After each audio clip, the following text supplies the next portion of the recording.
Juste avant de commencer cette session, le temps que les personnes arrivent, nous avons dû, pour certaines contraintes liées justement aux contraintes temporelles du représentant du ministère de l'Enseignement supérieur, aller très vite. Et nous n'avons pas pu passer exhaustivement l'ensemble des partenaires. Nous nous excusons auprès d'eux, mais c'était qu'un oubli temporaire, mais que nous souhaitons corriger.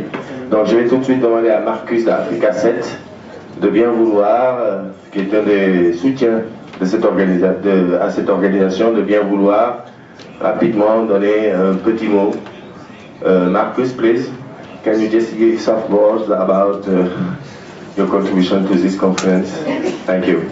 Just a few words before the session starts.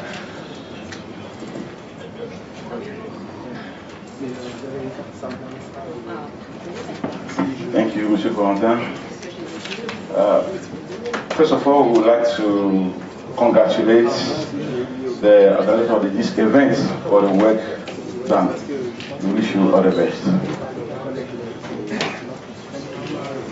It is a fact that ICT has become a tool for development. In the academia, it is undisputed that the integration of ICT in the teaching, learning, and research process is not only a necessity, but an imperative. The use of ICT, although has positive impact on teaching, learning, and research, has an Achilles heel. By its nature, whether you like it or not, the probability to be victim of security incidents, either natural or man-made, is 100%. The question is, how do we survive with such reality? Africa has proposed that all the universities and research institutes in WACREM create and run effectively their computer security incident response team, CSET. The CSET is an organization that provides to a well-defined constituency services and support for both preventive and responding to computer security incidents. CSETs have operational methods specific to them and disqualified to them to be called CSETs. CSET is fundamentally information sharing. The nature of some of the security incident resolution requires collaboration among CSETs and different institutions and from other countries, from different countries. You cannot do it alone. Africa said recommend or even urge all the universities and in WACREN to have their CSETs. Africa Assets will accompany you in all the aspects of the creation and the management of your CSETs. Thank you. Thank you, Marcus. Thank you. Merci vraiment de cette contribution. Je voudrais aussi appeler de nos soutiens particuliers, surtout dans le cadre de la formation, à venir annoncer quelques mots, parce que without NSRC, nothing will be happened. So it's very important for us that they have some few words about all the people and the technicians they train, they help, and some the help they give to the national networks to get some equipment, some materials to be able to provide some services at the beginning and of this network, national network, national education network. Maybe can I ask to representative of the NSRC just to give us few words. I apologize to be for this description, but only time schedules will do that. Thank you. Merci, BC. Lucy Lynch from the NSRC, All Protocols of Sure. And I just want to say that as partners in training throughout the African regions, we're very excited to see WACREN develop the human network that will lead to the physical network.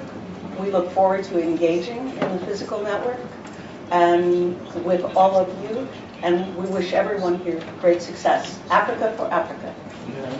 Thank you. something I have to mention something special because Lucy and NSRC also had very well the Senchix, the older woman in ITC, and this is a great success. Well done, Lucy, and hope that we have more and more women techs inside in Africa, because I know for our countries this is an issue. More and more women to get trained and be able to take the one most representative is Khoudia. I just want to make some applause for Khoudia. Merci beaucoup, Khoudia. Okay, I don't see Sabine. I want to make give the opportunity also to Renata to just give a few words from Renata. Someone from Renata. Ok, ok, merci pour votre attention. Je laisse tout de suite la parole pour la session de démarrage. Je vous remercie. Chers participants, bonjour. I think it's maybe better to talk in English. Welcome back to this session. This is the first plenary session. And again, I would like to thank Dr. Hoba and his team to invite UbuntuNet Alliance to chair this first session. This translates the close partnership, friendship, and collaboration that the three clusters are developing over the year. It's very well appreciated. My name is Pascal Hoba.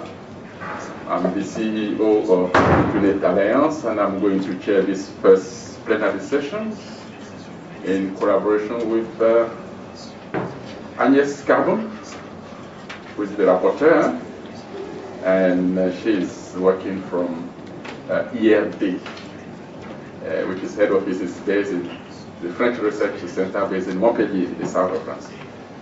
Agnès, merci d'être là, de m'assister dans cette section. This session we have 4 presentations, and the last one is 2 minutes for one of the main sponsors, the main one. But the main presentations are an NREN in the national and global environment, value creations at SURFnet, and that will be presented by Bram Peeters. The second one is the NREN survival strategy, which is another very well-known face. It's Robert Janz. The third one is mapping NREN business model using the business model of Canvas, the case study of 10X. It will be presented by my good friends, colleagues, Tuwenge Banda, who is the finance director of UbuntuNet Alliance. Then the NREN of the future in Africa, represented by my predecessor, Dr. Francis Tusubira, the former CEO of UbuntuNet Alliance. Gentlemen, be ready. We started with Bram. You have the floor. I'm giving you 12 minutes. We are running a bit late. From 10 to 12 minutes.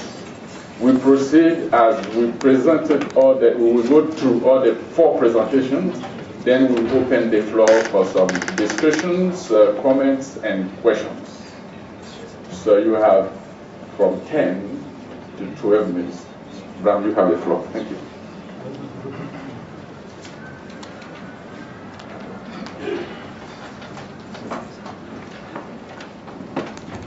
Salam alaikum. Good morning. Alaikum salam. Et bonjour tout le monde. J'ai préparé mes transparences en anglais, donc je vais les produire en français. Si je le ferais en français, ça me prendrait 20 minutes, donc 10 minutes c'est beaucoup trop long. Bien, I'm Bram Peeters. I'm the head of networks at SURFnet. SURFnet is the Dutch NREN, the NREN of the Netherlands. It's a mature NREN, and together with my team of about now 30 people, I take care of all the operations, development, innovation of the network services. That's both fixed network services as well as wireless network services, something we started doing last year. Something I should tell you, within this and 2 weeks I'll be leaving SURFnet, so people in the room, there's another one from SURFnet, Alexander. He's probably somewhere at the back or getting a coffee. Yeah, okay. Alexander is doing most of the international relations regarding with networks. So if you have questions, Alexander knows and he can make things happen. Actually, this is my final presentation for SURFnet, and I think it's a really nice subject as well, collaboration in a global environment. I changed the title a little bit, Value Through Collaboration, a little easier than the one I had before. So let's get started with the conclusion. That's really easy. I think it makes sense to explain what I'm trying to make you understand through the presentation. I'll have more supporting evidence later on, but this sounds sensible. No? If you do something, you have to do something slightly more unique, slightly more desirable to make what you do relevant. So NRENs can collaborate in unique ways. The way we work with our stakeholders, the institutions, the funding instances, our peers, the regional networks, no.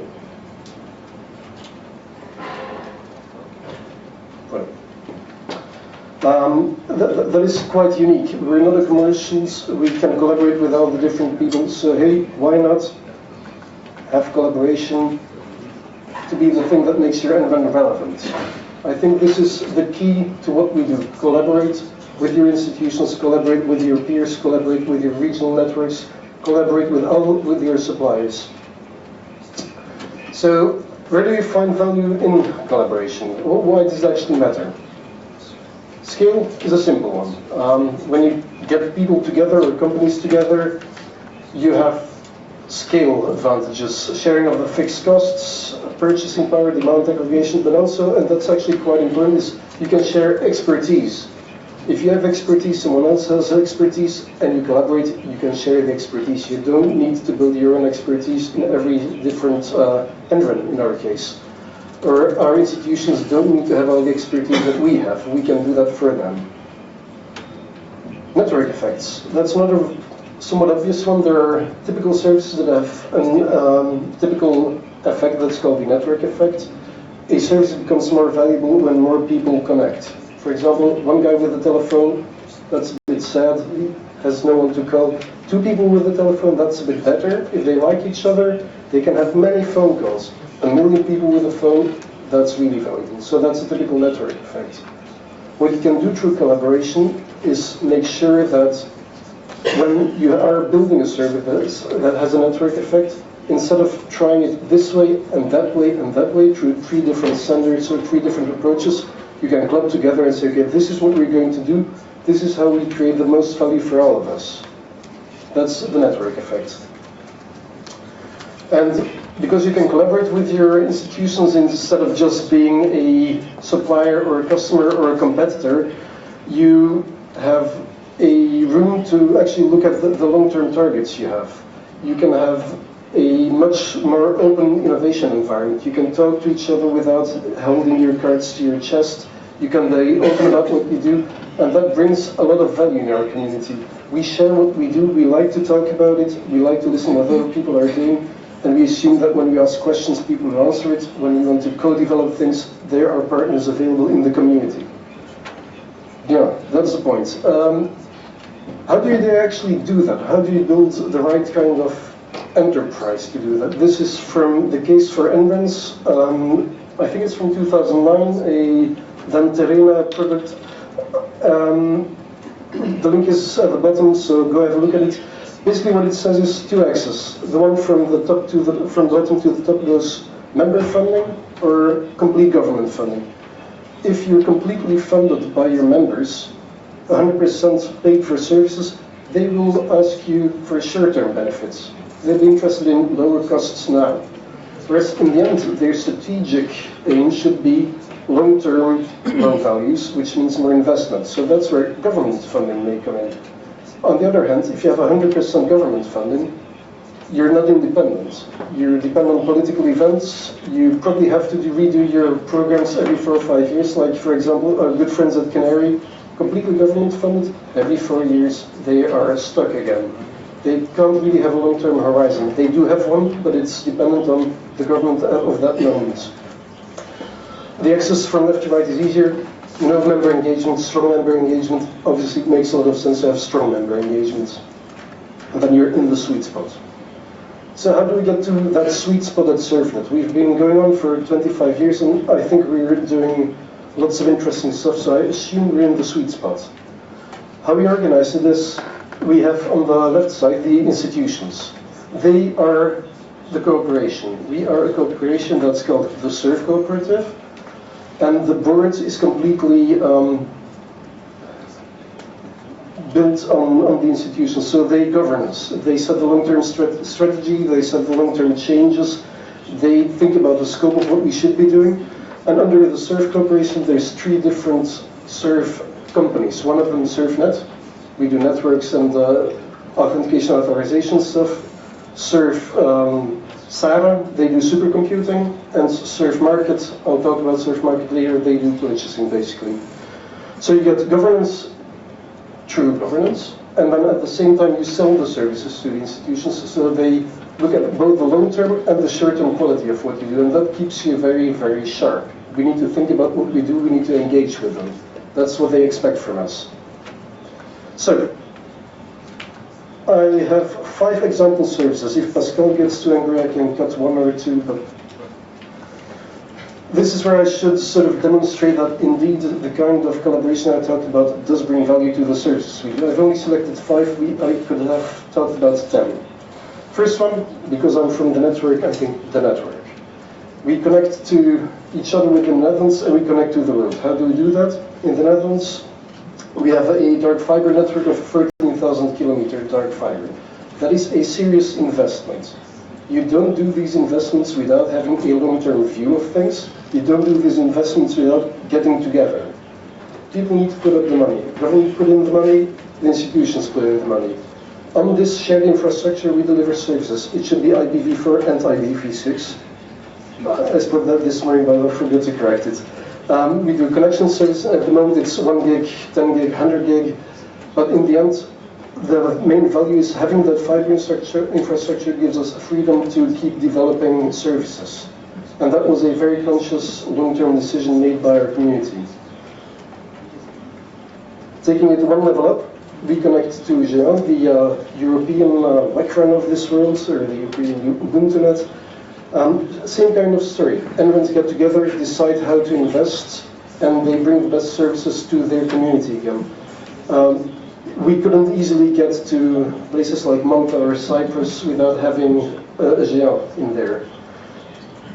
One thing that we have started doing the last few years is getting our connections into the rest of the world through open exchanges. There's the Janz Open Exchange in London, there's Netherlight in Amsterdam, and there's a few more in Europe. These are major connection points where you can bring international connections to the US, to China, to Africa. And that's something that's developing into pictures like this. This is one from the glyph. It's an old one. You will know why it's an old one when it's stopped moving. Because there's no African connections, and I know there are African connections. But I saw emails going by the past few weeks, they're updating it, and that should be a completely different picture next time I show this. At the same time, there's something happening now, which is also about investment. 2-3 years ago, 8 CEOs from networks came together and said, we need to look at global collaboration. So let's think about how we invest in the world. Let's build a network like this. Let's work with the Africans, let's work with the Asians, let's work with the South Americans, the US people. Get together and think about how you invest, how you share infrastructure. Governance here is very tricky.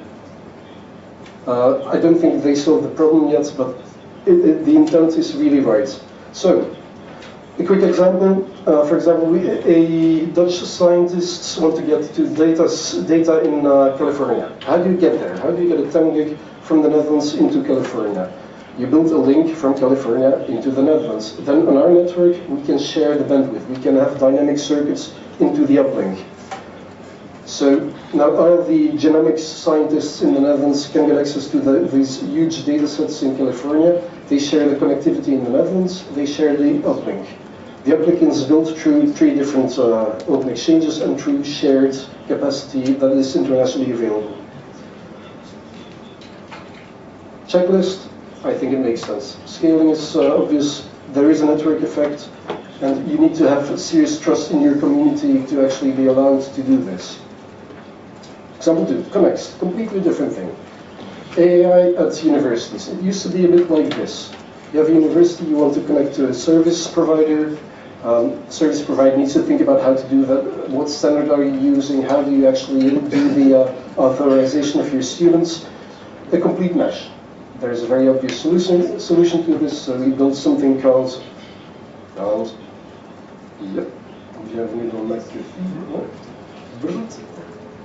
that's 2 extra minutes. So we built something like this, SurfConnect, where we centralize the AI. We set the standards, so a service provider only has to connect once.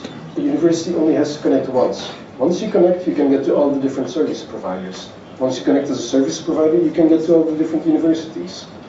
Easy. Mesh gone, with a bit of centralized infrastructure. Obviously, you still need to have contracts. You do need to have the authorizations. So it's not because you build the infrastructure that people can suddenly get to all the different suppliers. But the road is there. You still need to pay the fee to get on the road. Again, checklist, scale. You wouldn't build this on your own. You need expertise from different people. You need to actually have the investment in developers. There's an obvious network effect. It becomes more valuable the more suppliers connect, the more institutions connect. Trust, again, you're dealing with sensitive data on both sides. They need to trust us to allow to do that, and they need to trust us to run the contracts. Running the contracts, SURFmarket. SURFmarket is not a service, it's a separate SURF entity. So it's not in the service because I think it makes sense to think about what they do. They do purchasing of licensing for the whole education sector. That's out of 16 million people, about 4 million students, and they reach 98% of them. So basically, SURFmarket is now doing all the purchasing of licenses for the major things for the whole community.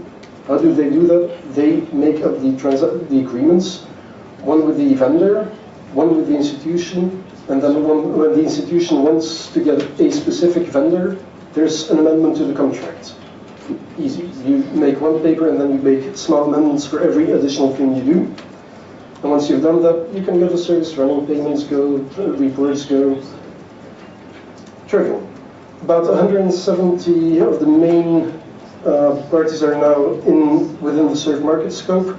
And the thing is, what we do here is big universities who would want to do their own purchasing look at SURFmarket to do the purchasing for them, even when they think they might do a better job in the short term. They know that when they leave it to SURFmarket, in the end, there will be a better service to all. So there's a lot of trust and community. When I have to stop, you have to tell me, because I have 2 more examples. I think they're EduRun. So EduRun is, as you know, when you show up somewhere, this is a student from the University of Amsterdam who shows up at the University of Utrecht. He wants to get online. That's, how do you do that? Basically, you don't want to have to give every guest from a university a new password, or have to manage him as an entity. When you know that he's from a university, you can trust him, because he's part of the community. So what we've done is we built some centralized infrastructure, connected it into international infrastructure, and suddenly a student from Amsterdam, the other college in Utrecht, or Harvard, or the Senegalese universities can now show up at the University of Utrecht, and they will have connectivity. Easy. So, looking at how big this is now, in the Netherlands we've got about 750 locations, in the world about 12,000 where you can get EduRun, plus 1 today. And it's like this in the world. Actually, in Europe, I still use roaming, but when I'm in a city, I do feel my email popping up sometimes. An EduRun spots. And when you look at the billing, and you see it's a university building. EduRun, again, it's a bit like Connect. You need to think about scale. There's a network effect, because the more universities connect, the happier you get.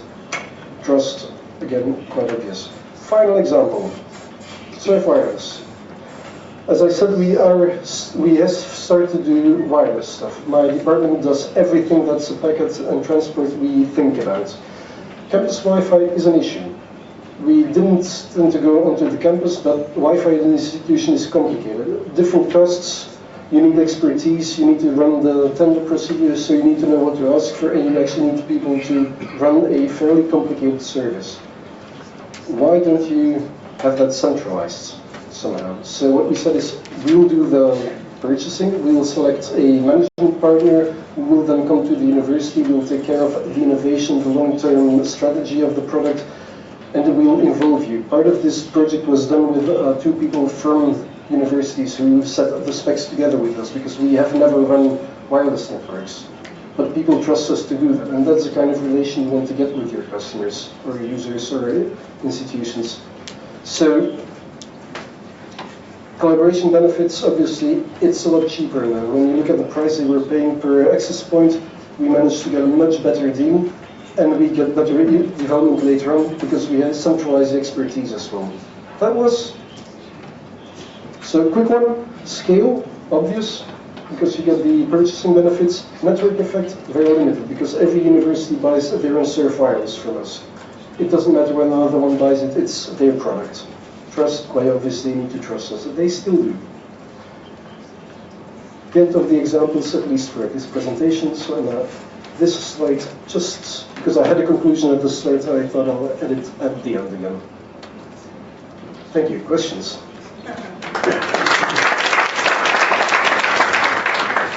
Thank you very much, Bram.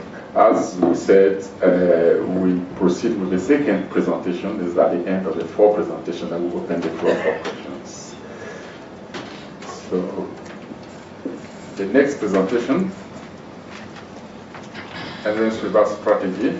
This is Robert.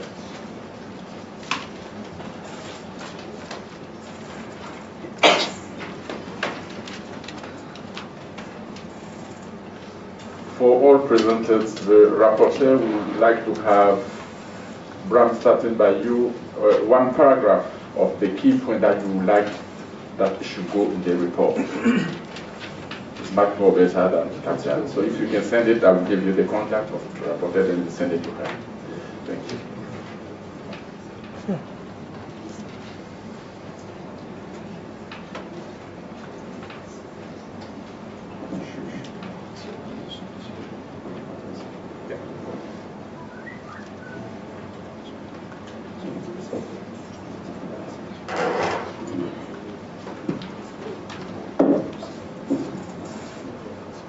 Good afternoon, everybody.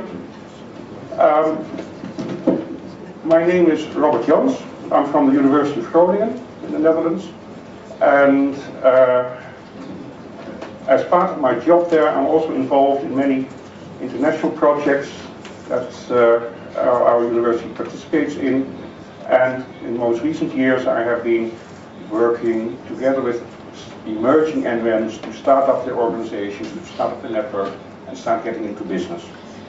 And what I want to do this afternoon is give an overview of several strategies that we have identified of how an emerging NREN can reach a sustainable state.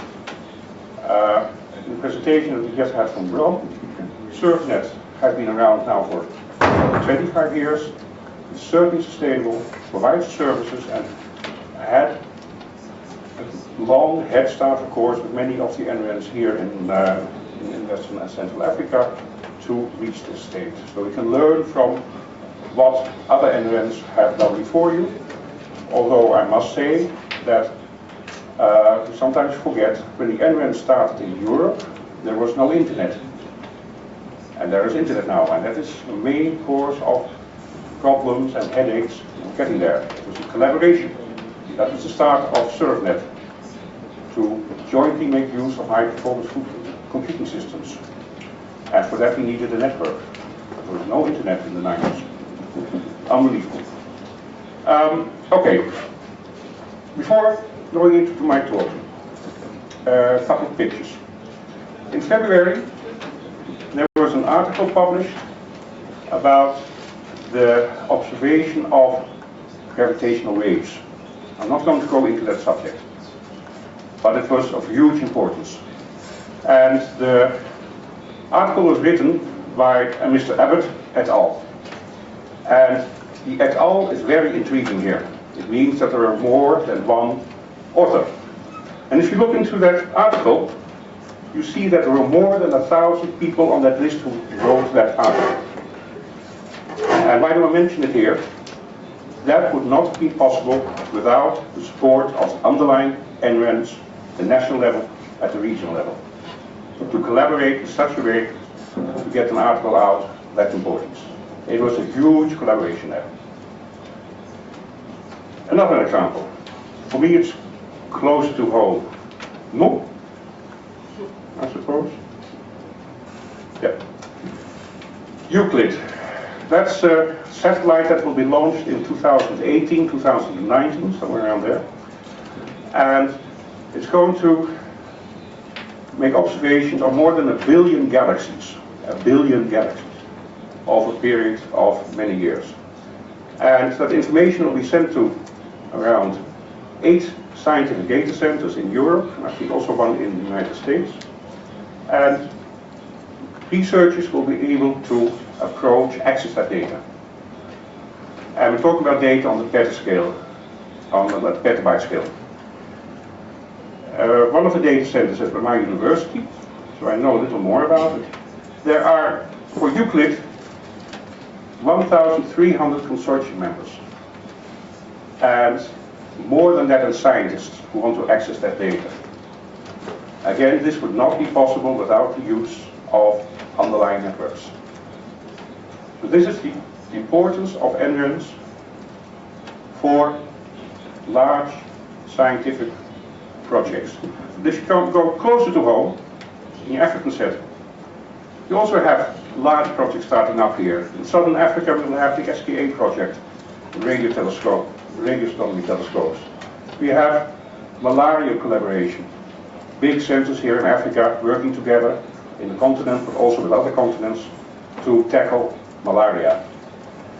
Global environment, global warming, environmental issues. Also something on a global scope is also reaching Africa. These research programs would not be possible without these NRENs. Well, this is, of course, easy said. And often you need some more arguments to convince stakeholders why you need the NREN, and especially why they need to support the NREN. I'm going to touch on these issues a little more. Most of the things that I'm speaking here of are available on the network. There's a portal. I was happy to be part of the team that built this portal. It's called Case for NRENs, and it's a repository of documents, of strategies, of views of how to set up your NREN and to become sustainable.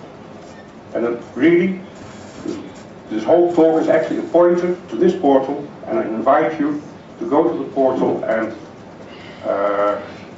pick up what you need from there. The basic strategy, and one that's also that will always fail, is to compete on tariffs. Something that you should not do as NREN. In the beginning, when you're just starting, you could probably get very attractive tariffs by your buying power. So you have an Africa Connect project that helps you out, paying 80% of your connectivity costs. But in the longer run, the national telecoms, commercial telecom operators, will run you out of business. They will really compete you until you're dead. That is one thing that you should avoid. If you're just only setting up your NREN and competing on tariffs, you're a dead duck in the water. The telecom operators will even, and I've seen examples of that, sell their connectivity at a loss for 1 year, 2 years. Just wait until your NREN is dead, and then they will hire the tariffs again. This happened in a project that I was involved in Central Asia, in Kazakhstan, where the national incumbent was able to sell connectivity to universities at a price that was lower than Casrena, the national NREN, even though Casrena received 90% of its tariff cost in a European grant program. Well, that is of course not possible. The telco was underselling this tariff. So this is one thing that you should avoid. So you need other incentives. We heard many of these incentives in the presentation before me, and now I'm going to come to a slide. It's a little awkward, Bram. The sweet spot. You can go very quickly with this one. You have to maneuver yourself as NREN in that spot where you have member commitment and government support. And now I'm nearly going to repeat you. I think it's the same place here.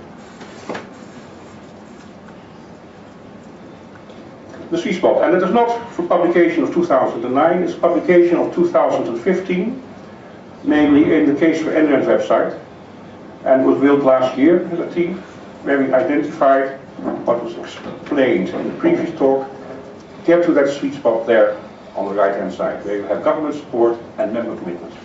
Of course, if you have 100% government support, then you're safe for the moment, and it's not so that you're a bad NREN if you have that. There are many examples here of NRENs that have 100% government support. But you are really out on a limb. If government changes its policy and you do not have any other revenues, then again you're in very big trouble. So always try to spread your risks and get your members involved also. And another thing also here, NRENs are often more critical if they have to pay for the services, and they keep you awake. If you just get your money from government and members don't have to pay you, then they will not be chasing you for the new services that they want. The first strategy that you can do, one way to do it, to get your member commitment, as I said, is not only have your connectivity as a service, but the whole scala on services around it. You heard 5 examples here mentioned earlier. Basic ones are also there, of course. Security is one of the services that an NREN can provide for its members, and is necessary, and spamming, supported there. The application services, access to information, all these things are there. There is, however, here one point that you have to be careful with. These services, they cost money to offer them to your members. And your members have to be willing to pay for that. I've seen here in African situations, also in my projects in Central Asia, that members are very often only focused themselves on bandwidth. That is what they need, they think. And they are not so willing to have less bandwidth and pay a little more for these extra services. Well, that is something that you might get from other donors, but the best thing is that you try to convince your members that they should start paying for services. And here is where I introduced the term the pain level. A mistake that is often made is you start providing bandwidth to your members, you see that the tariffs go down, that you lower the expenditures of the members on external ICT. They say, I only have to pay $1,000 per megabit, I used to pay $3,000, so now I can lower my budget on external ICT. Never allow your members to do that. Keep that money in your pocket, because you could never get higher income again from them. Of course, that's what I call the pain level here. What your members at this moment are paying for external ICT is what they are willing and able to pay for external ICT, regardless of how much they're getting. That's just the budget line. And keep that budget line intact, and do not allow them to pay you less than you used to be paying. And you can use that difference to finance the extra services, for example, or buy more bandwidth. In any way, get more leverage. So, services, are important as a strategy, above connectivity, extra. Once again, never lower your member expenditures, and also, and this is something that is, you bring in a little tension into the system of having your members pay for these services, you really have to convince them that these expenditures for services is for their own goodwill, that in the end they will be providing better education, that they will deliver better students, collaborating more in research than before without these services. There's a lot of missionary work to be done there. Expanding the use base is also a strategy that you can follow. It is a dangerous path because you have to watch out that you do not lose contact with your primary member group, research and higher education. If you start connecting all secondary and primary education, then they will overflood your support department. They will not be able to provide the advanced services. An example, we're getting back to SURFnet. At some time, I think it was around 95, 2000, the director of SURFnet came to us. I was the director of the computer center, and said, listen, I can really make things cheaper and start connecting all the secondary schools in the Netherlands. That will bring in so much extra money that your tariffs will go down. We chased him out of the room and said, no, you're not allowed to do that. We are willing at this moment to pay for your services as an NREN, on the condition that you provide us with advanced, high-quality services. And if you start connecting kindergartens and secondary schools, that will not happen anymore. We will be busy with those non-ICT savvy institutions. So stick to us and we'll pay. He didn't do it. 1 more minute to go, Robert. Yes? I'm going to skip this one then. The value-added services, I think that was also discussed with Bram a little earlier. You have to be very clear with your member groups that they all have different objectives and needs, and you have to address them separately. On the website, case for NREN, we have developed a matrix.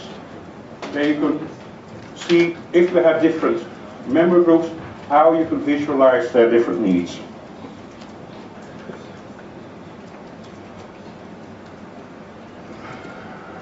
With a minute, I'm going to stop this one. Into my final ones, there's a... yeah, no, really there. 1 more minute. Yeah, okay. You can also, and that is very important, in order to get government support, you can show them, demonstrate them that your NREN is actually a public good. You are collaborators, cooperators, offering services, putting them into the collaborative basket so that others can make use of it. And that is something that is not only good for the higher education and research sector, but even at the national sector. And I had wanted to point out a little more in detail, but fortunately I saw that it's on the agenda for tomorrow. Recently the World Bank has published a report. It's called Digital Dividends, and I've not been in contact with the speaker of tomorrow, but it's really an excellent must-read document that people who are involved in emerging NRENs should read. Because it provides you with the ammunition, with the arguments to convince stakeholders of why you as an NREN are important not only for the education or the research sector, but for the global economy. And as last slide, nearly last slide I think,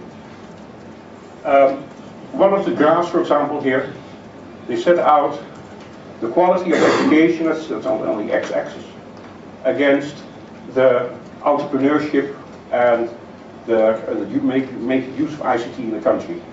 And you see on the left-hand bottom corner, that's where you find the middle, the lower income countries. And the higher income countries are more to the top. There you see that they're making more use of ICT. this is a summary. This is really my final slide. It is, of course, a question for you, many of you, or if that sustainable NREN is an illusion. Well, my idea is that it's not an illusion. And all you have to do is have a clear strategy and make a sound business model that supports it. Thank you for your attention. Thank you very much, Robert, for your presentation. I would like